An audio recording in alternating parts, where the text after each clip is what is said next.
Salam alaikum. Got a test on Surah Al-Rahman coming up? Don't even worry, I've got your back. We're about to do a super fast, high-energy review of all the key ideas you need to absolutely ace it. Look, I know you've been hitting the books, but you want to make sure those big, important concepts are totally locked in, right? You need it all to just click. Well, this is it, your high-speed guide to the most important themes. Think of it as your last-minute cheat sheet. Ready? Okay, let's dive right in. First up, let's talk about one of the biggest ideas in the whole surah, the massive difference between what lasts and, well, what doesn't. Okay, first key term you absolutely need to know, al-fana. It basically means that everything material, everything you can touch, has an expiry date. The surah puts it so powerfully. Everyone upon the earth will perish, and there will remain the face of your Lord. It's this huge reminder that nothing physical lasts forever. So, what's the big takeaway here?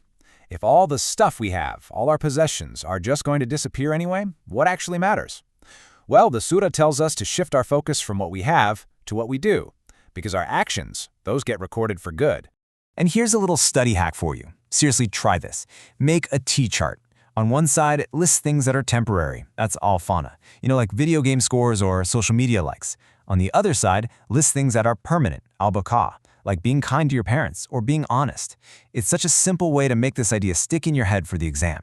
Okay, you see how this connects to our next big theme? Accountability. If our actions are what's permanent, then it only makes sense that we're responsible for them, right? The surah uses this word sultan. It means authority or power, usually through knowledge.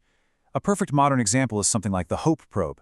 We can use our science, our sultan, to explore the stars. But the verse is a powerful reminder that no matter how far we travel, we can never, ever go beyond Allah's ultimate authority.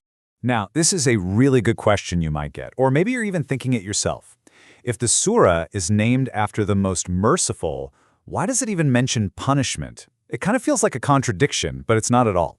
This slide explains it perfectly. Just think about it for a second. A sign on a mountain road warning you about a dangerous curve ahead. Is that sign mean? No, it's a mercy. It's there to keep you safe. The warnings in the Quran? They're the exact same thing. They are a form of divine mercy. And hey, here's another study hack for you. To really get this, try explaining it in your own words. Imagine you're texting a friend, explaining how the Day of Judgment actually makes good people feel safe because they know justice will be served. If you can explain it, you own it. All right, so we've covered what's temporary and why we're accountable. Now let's get to the good stuff. The ultimate reward for people who are mindful of Allah. The two gardens.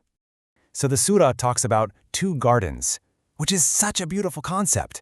Scholars explain that one of these is the garden of the heart, that feeling of peace and calm you can actually find right here in this life.